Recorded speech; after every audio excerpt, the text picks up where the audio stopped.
Bonjour, c'est Eric Cordier. Avez-vous déjà essayé de vous convaincre que rien ne pouvait vraiment vous effrayer? Qu'il y a toujours des bonnes raisons et logiques pour lesquelles vous n'avez pas à faire certaines choses? Il serait impoli de vous présenter à un étranger. Vous ne devriez pas tenter de parler en public parce que vous n'avez rien à dire. Demander une augmentation serait inapproprié parce que vous êtes censé attendre la prochaine augmentation collective. Ce sont juste des rationalisations. Quoique, en réfléchissant bien, demandez-vous quelle serait votre vie si vous pouviez, en toute confiance et courageusement, faire ces choses sans la moindre peur. Qu'est-ce que le courage? Le courage n'est pas l'absence de peur, mais plutôt le jugement que quelque chose est plus important que la peur. Citation de Ambrose Redmond. Ou bien cette citation de Mark Twain, « Le courage est la résistance à la peur, la maîtrise de la peur, mais pas l'absence de peur. » Fin de citation. J'aime ces définitions du courage qui suggèrent toutes que le courage est la capacité de vous pousser à agir en dépit de la peur.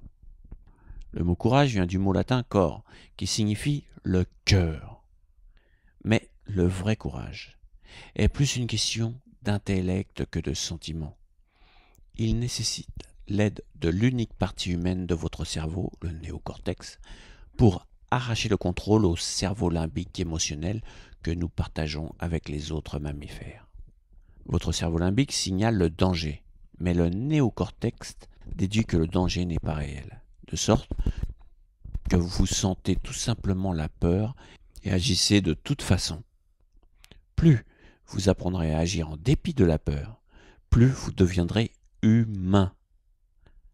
Plus vous suivrez la peur, plus vous vivrez comme un mammifère inférieur. Donc, la question, êtes-vous un homme ou une souris, est en accord avec la neurologie humaine. Les personnes courageuses ont encore peur, mais elles ne laissent pas la peur les paralyser. Les gens qui manquent de courage se réfugieront plus souvent dans la peur, ce qui aura pour effet, à long terme, du renforcement de la peur. Lorsque vous évitez d'affronter une peur et êtes ensuite soulagé d'y avoir échappé, cela agit comme une récompense psychologique qui renforce le comportement de fuite comme une souris, vous rendant encore plus susceptible d'affronter toute peur à l'avenir. Donc, plus vous évitez de demander un rendez-vous à quelqu'un, plus vous serez paralysé de prendre de telles actions à l'avenir. Vous vous conditionnez littéralement pour être encore plus timide et pour ressembler de plus en plus à une souris. Un tel comportement d'évitement provoque la stagnation à long terme. Tout comme vous vieillissez, vous renforcez vos actions de peur au point où il sera plus que difficile de vous imaginer affronter vos craintes. Vous commencerez à les considérer comme acquises. Elles seront réelles pour vous. Vous vous complairez dans une vie qui vous isolera de toutes ces craintes. Un mariage stable, mais malheureux. Un travail qui ne vous oblige pas à prendre des risques. Un revenu qui vous permet de vivre autrement, etc. Ensuite, vous rationaliserez votre comportement. Vous avez une famille à soutenir et vous ne pouvez plus prendre de risques. Vous êtes trop vieux pour changer de carrière. 5 ans, 10 ans, 20 années passeront et vous vous rendrez compte que votre vie n'a pas tellement changé.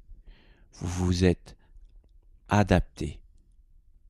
Tout ce qui reste maintenant est de vivre le reste de vos années en vous contentant autant que possible.